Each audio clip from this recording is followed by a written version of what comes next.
extreme focus on the parliamentary stages of the bill that will pave the way for there to be a referendum.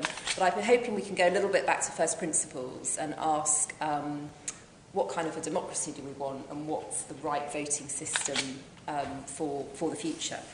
There's a very simple reason for voting yes, which is that it will give more say to people over who should represent them in Parliament. I think the first thing we need to do, and this can be difficult for political party activists, is to acknowledge that there is a long-term trend that we've seen since the 1970s, which has seen many more people decide to vote for a plurality of parties and causes. People are chopping and changing their preferences, they're shopping around, much as we shop around far more probably than my parents did growing up, when it comes to parties and when it comes to causes. And it wasn't a blip when in last May's election only 65% of voters supported either the Conservatives or the Labour Party. That is a long-term trend, and it's down from the kind of 96% of decades ago, when people just voted in vast numbers for one of the two main parties. So I think we do need to kind of look at what voters are doing. There's been quite a lot of chat about what politicians are up to and what the political parties are doing, but I think we really need to think, how are voters behaving and what's different for us in this day and age? And after all, if under first past the post we can see a coalition produce, I think we need to kind of ask ourselves, is it voters rather than the voting system which has changed and which is producing that kind of result? But I want to say a little bit about reasons which I feel might be more specific to you as Bow Group members and other Conservative Party members as well. And these are really kind of reasons of principle. The first thing is competition. The way the current system pans out for us is we have competition-free zones in many parts of the UK when it comes to election time. It's just not much of a marketplace for voters, and as canvassers and people on the doorstep, you've probably had experiences where you just feel, no, I'm not voting Conservative, thank you. Sometimes the door slams in the face. No point having a conversation with that person. No point going there. Lots of corners of lots of constituencies were a kind of no-go grounds, if you like, for Conservatives. Now, the alternative vote would change that because second preferences would come up for play for the first time. So when the person said, no, thanks very much, I'm not voting for you lot, you would have a very good reason to say, well, can I just have a chat with you about who you might like to put second? What would be different about that is candidates would be talking to people beyond their core supporters.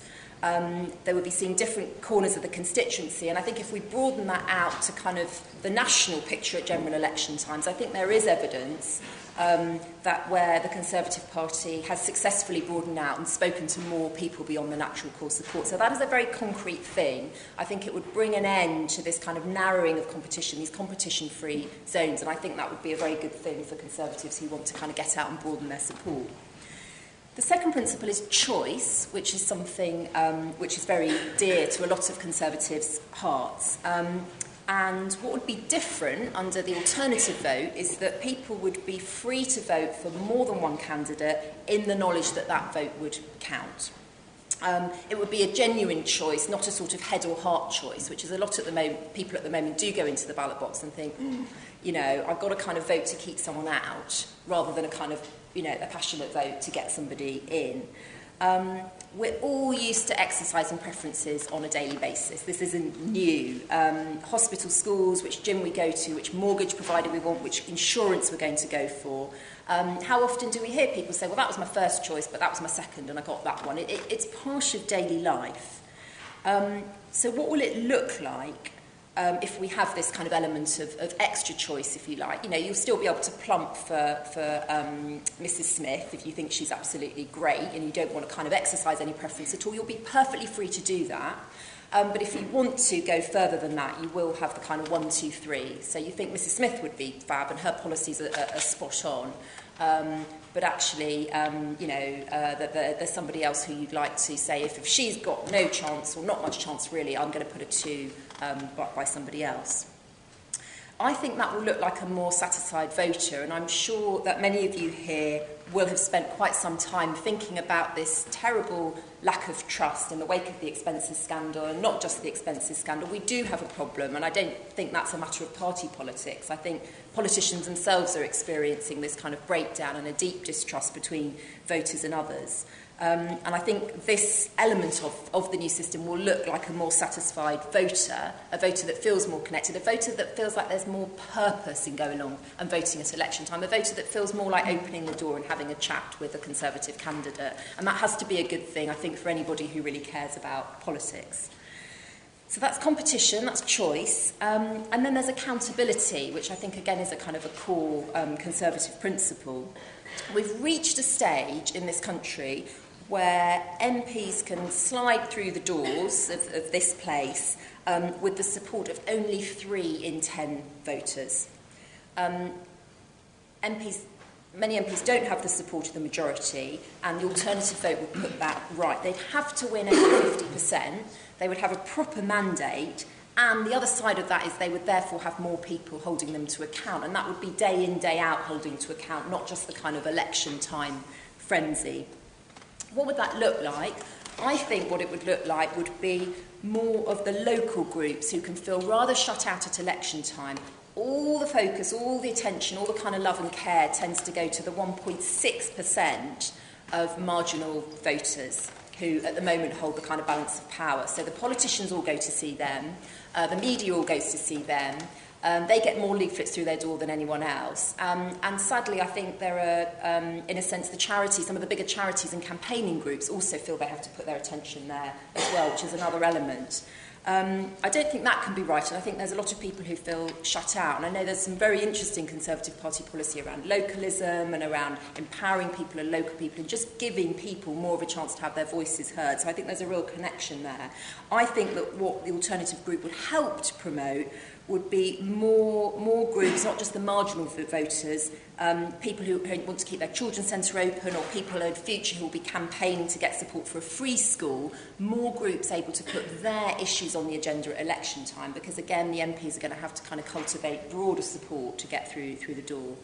An interesting example from the US where there was a woman, I think she was the first Asian American woman to become elected mayor of a major city in America, and this was run under the alternative vote system. This was just last year. And I thought this was really a nice example also of sort of upturning the apple cart, because there was an incumbent, a guy who massively outspent her, but she went out and she talked to, she just knocked on loads of doors and she talked to hundreds of community groups, and she was seeking the kind of broader mandate, if you like. She went to the trouble of getting the second preferences as well as the first preferences, and she won that. So I think people, again, who feel that the kind of safe seats for life culture isn't terribly healthy, there's a kind of a plus point there. I think the final thing I want to say to wrap up, having talked about the increased competition, the increased choice and the increased accountability that we would see with the alternative vote, is this. It literally conserves what has gone before, but it builds on it. And I think that's a very kind of British way of doing things, in our best traditions, if you like. It restores the link between the MP and the constituency, which a lot of people feel is a proud part of our heritage and something which fundamentally works well. But at a time when trust is low, it's a chance to kind of make that a better relationship, a bit of kind of marital therapy, if you like, for it, because it will make sure that all the candidates, the winning candidate has to get 50%. It will give more voters more choice in a more competitive marketplace, and it will ultimately give them a better chance to hold representatives to account. The final thing I should say, and again this is very much on this kind of theme of building on what is already there rather than kind of casting that aside and starting afresh, is that the alternative vote is commonly used in this country. It's used by lots of companies, by lots of businesses, by lots of organisations, by the Conservative Party itself. Boris Johnson was elected, helped to be elected by the alternative vote system. So in a sense, why should MPs be different, where surely it's vital, particularly in these times where trust has broken down, to have the kind of confidence of a majority mandate. So I think it's something that very much builds on the kind of good traditions that we have, but is an upgrade, if you like. And I hope, for the kind of principled reasons, taking a step back from the kind of the heat of the party politics, choice, control and accountability, I hope you will have some fresh thinking tonight and come on side and vote yes on May the 5th. Thank you.